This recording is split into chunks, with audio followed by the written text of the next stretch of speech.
Guilherme, você sabe que eu já te contei essa história aqui em algum outro episódio, eu não lembro qual. Mas você é um cara que me deixou mais chato. O subscritor raiz. Mais chato ainda. Mais chato, cara. Eu já sou normalmente, né? Cara. Nossa Por quê? Senhora. Porque você abriu uma coisa, você abriu meus olhos pra uma coisa que eu gostaria até que você comentasse, até pra que todos os teus subscritores de transporte ouvissem, né?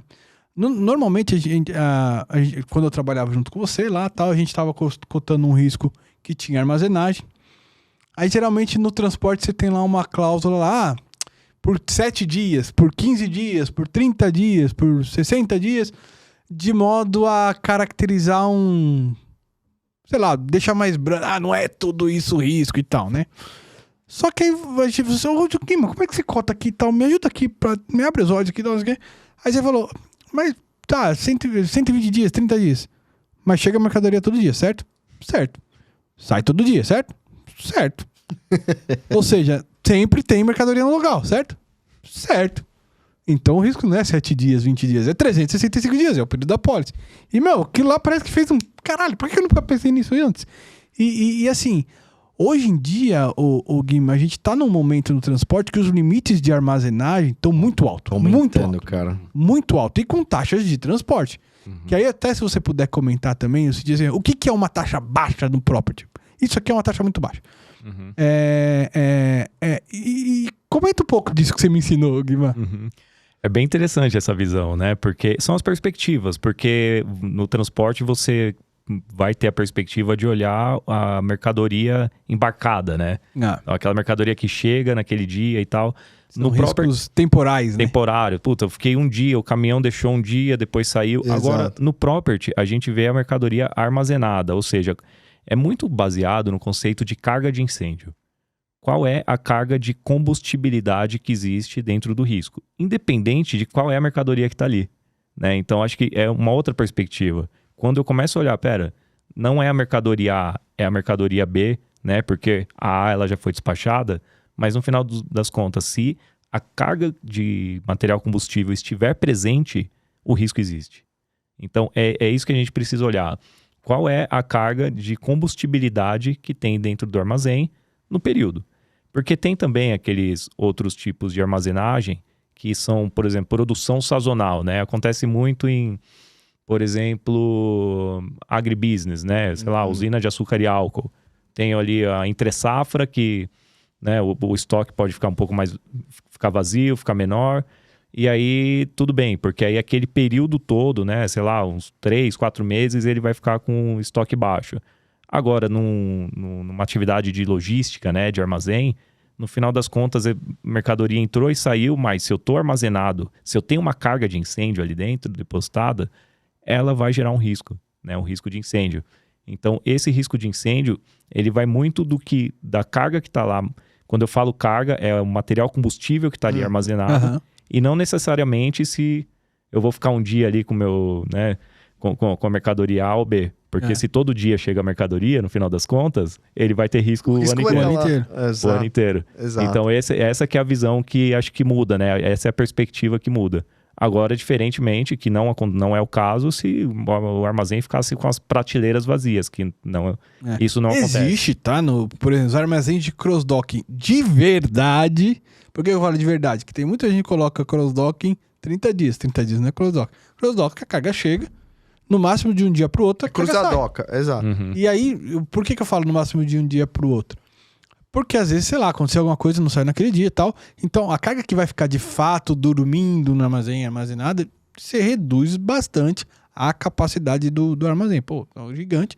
Mas para entrar, chegou um monte de carga 4 horas da manhã, lotou o armazém.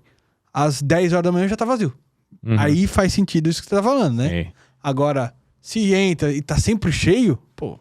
E tem também aquela questão da estoque variável, né? Tem o pico, o valor de pico, o valor médio, enfim. Isso daí também é um ponto interessante, porque no final das contas, em qual momento que a probabilidade do sinistro é maior? Quando tá no pico.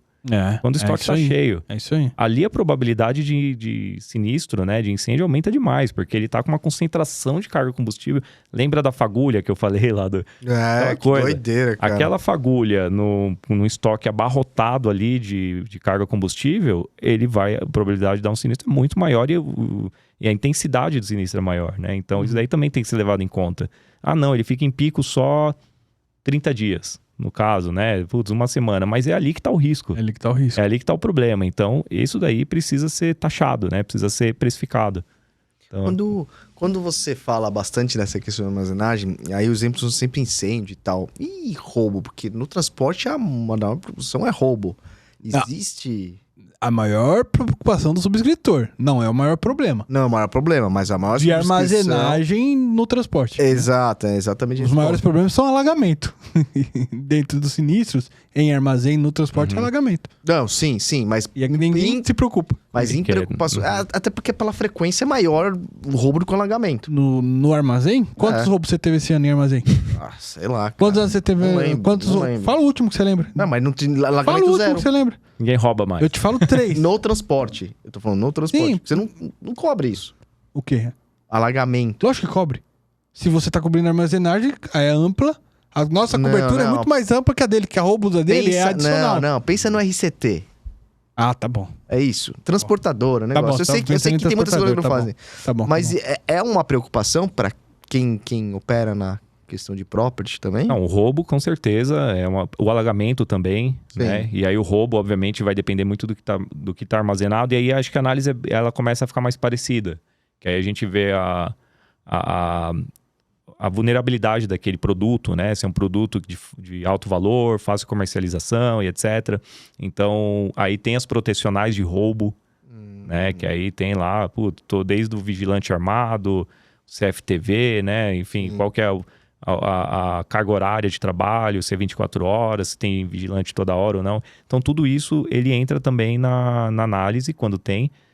Normalmente, tem também, né, o ramo 15, que é o ramo roubo, que é o ramo de seguros específico para roubo. O cara compra só apólice de roubo. Que é só apólice de roubo. Mesmo? É um ramo SUSEP. Nem sabia que tinha isso. E muitos armazéns que não têm aceitação, porque os contratos de property normalmente têm suas limitações ali. Putz, eu posso cobertura de roubo até X milhões. E esse valor, ele normalmente não é suficiente para cobrir a exposição de um armazém desse. Armazém de produtos eletrônicos, né? O cara armazena lá iPad, não sei. Às vezes as capacidades das seguradoras, das coberturas acessórias não são suficientes. Aí eles recorrem para cobertura, para o ramo específico para isso. A análise muda, já é uma análise muito focada nisso, né? Aí já o incêndio já fica de lado, já é realmente o foco é outro. E então acho que tem também isso. E o alagamento acho que é interessante, porque hoje já tem tecnologia também, né? Seguradoras que usam mapeamento de exposição catastrófica. Legal. Quer dizer, naquele endereço, pela latitude e longitude, qual é a probabilidade de dar um alagamento ali. E aí ele é uma modelagem de catastrófico baseado em parâmetros técnicos. Ele vê lá a distância que está que a gente chama de river flood, né? Distância que está de um rio para a cheia do rio, vai chegar lá, a elevação que ele tem. Tem o outro lado que é o flash flood, né? Que é aquela enxurrada, igual eu e o Rodrigo passamos aqui vindo para cá, né? Em São Paulo. Nossa, São Paulo choveu, alaga. Hora, hein, meu? Né? Então, quer dizer, isso daí é mapeado hoje já, né? Hoje já tem seguradoras que tem esse tipo de mapeamento e ajuda demais, porque aí você consegue entender qual que é o índice de recorrência de alagamento de cada um dos pontos que você quer analisar. Isso é importantíssimo. E só pra corrigir aqui, pessoal, não tô falando que não tem risco de roubo no armazém, não. Não tem e tem muito, se rouba muito. Mas geralmente o roubo tá focado ali em alguns produtos específicos, né? Já o alagamento, por que o alagamento pra gente sofre muito? Onde são os principais armazéns que pedem cobertura? Em áreas portuárias. Não, é por isso e aí, que... Não, que a gente tudo sofre bem. nesse...